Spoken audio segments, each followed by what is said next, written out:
it's Alice, and I'm here with Gabriel, and we're in New York City. We're here for the New Economy show, which will be taped in 2 days. But I wanted to have a shoot right here underneath the globe in the center of Manhattan.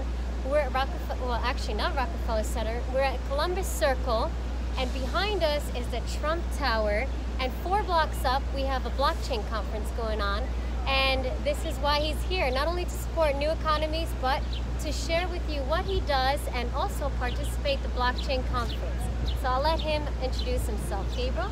Thanks, Alice. Well, I'm Gabriel. I'm a managing partner at IVG. We are a blockchain-based consulting company and help ICOs with the process of going from beginning developments with their MVP to actually launching their ICO and making sure that they have all of the proper valuation on their tokens, making sure that they have the proper discounts, the proper structure for the different stages within that equity crowdfunding, or maybe it's just a token crowdfunding.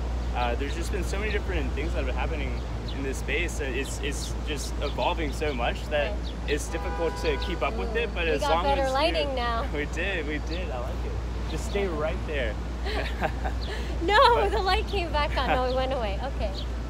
But so we just help a lot of projects with anything that they're struggling with on their white paper, even in the mining sector. So, and what's kind of cool is that you have companies that are already in revenue. So they're so in your portfolio, you have, they're not just companies that are looking to do ICO and a product market fit, but they're already reputable companies in the space. Correct. So all the companies that we represent are pre-vetted.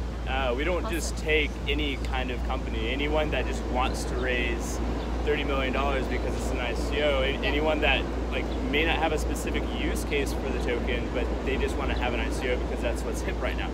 We actually pre-vet to make sure that all of those all the tokens are being used properly within the within that project. There's different principles that we go by to kind of vet those companies, and like you mentioned earlier, we like to see revenue. We like to see a product already in use that's continuing to grow and build, and more users are coming onto the platform, and that's where we start to come in to help with the scalability of the company. I like it. So there are 3 guys. They're based in Puerto Rico, and Gabriel loves to look at math. Okay, he likes to do the numbers, crunch them, look at the blockchain trail that companies leave even when they do the transactions. And so tell us about some insights working in this space. What have you learned? I'd probably say the most interesting that I've learned is probably the proper way to burn tokens. And I'm going to give you 2 examples. The first example is the incorrect way. Flick is a company, they, back in November timeframe, they burned 50% of their tokens. They were saying, oh, getting all hyped about this one specific burn event. They're saying, oh, at this point we're going to burn the tokens.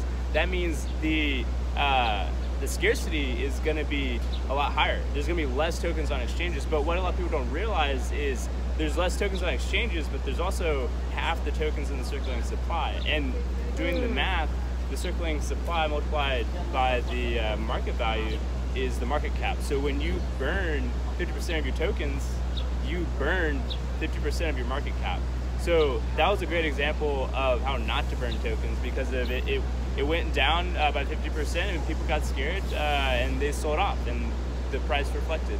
And then the correct way to do that is Binance. Binance allows you to use the token. It actually has a utility for the token. You use the tokens to pay for fees on their platform. And the more users that come onto the platform, the more people using the tokens, the more distributed those tokens are. And so the way that their burning schedule is, half of the tokens that are being used for those fees eventually get burned up on a tiered sequence. It's not always 50%. It starts to tier down every quarter. So they do the quarterly burns, and so they're burning as their users increase and the revenue. So what's interesting is that, okay, so let's say I'm a founder of a blockchain company or a publicly traded company, and I want to do a token sale or maybe just enter this space, and how do I create the burn schedule, or how do I evaluate what kind of schedule is right for me? Well, specifically on burning, I would say, is that right for your company? Maybe you need to have some sort of incentive program for all your investors, and maybe you're minting new coins. But it all depends on your current business model, because of burning tokens isn't for everyone. That might be good for a utility coin like Binance, but there might be other projects that need staking involved.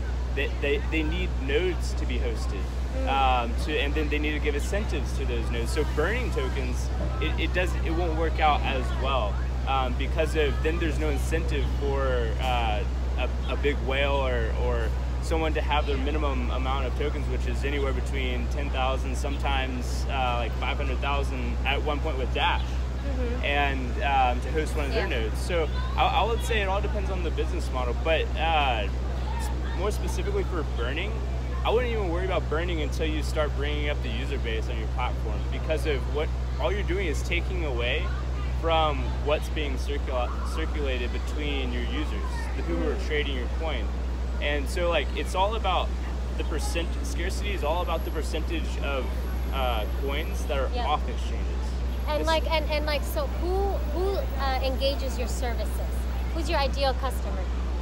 Well, I would just I'd say very ambitious entrepreneurs that want to implement this kind of technology, blockchain, DAG, any new kind of distributed ledger, peer-to-peer trustless transaction, something that allows the people to have control in their own hands, and that could even be like increasing the security to make that more viable for people, like Starkware, for example. They're helping to increase the security within their model, within their protocol. And so I would definitely say people that are actually trying to do something and have research and development within the space, not just raise a bunch of money and hope that they can increase their token value.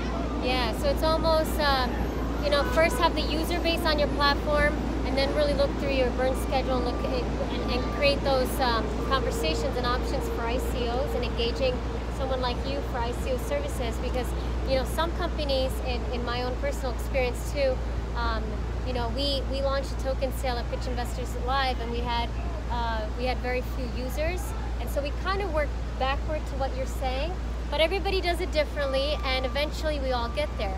So the final question for you is, obviously, we're entrepreneurs, and so are you sort of, what would it be the biggest opportunity for entrepreneurs now in the blockchain industry? Like, what really is a trend that you foresee? So we could talk about the trends. I would say understand how to utilize smart contracts within the blockchain. There's many different kinds now. There's different platforms that are coming out. But understanding the concept of Ethereum, learning how to either code or learning how other people code, or having someone else kind of walk you through what they're doing, so that you can maybe that entrepreneur is a visionary. Yeah. And then the other entrepreneur that's partnered with them, they're more technical. They're the developer that's like making the actual product, but they don't know how to structure a company.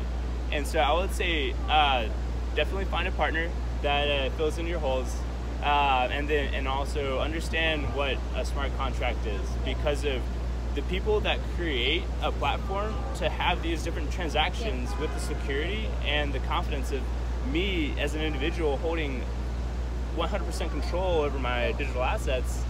That's what's going to be the curb jumping, the new disruptive companies in the future. That's true. So, and final thing is, where can we find you? Well, you can always reach out to me on my email, Gabriel@ivirium.co. It's IVIREUM. Also our website at ivirium.co. That's all we got in the heart of Manhattan. All right.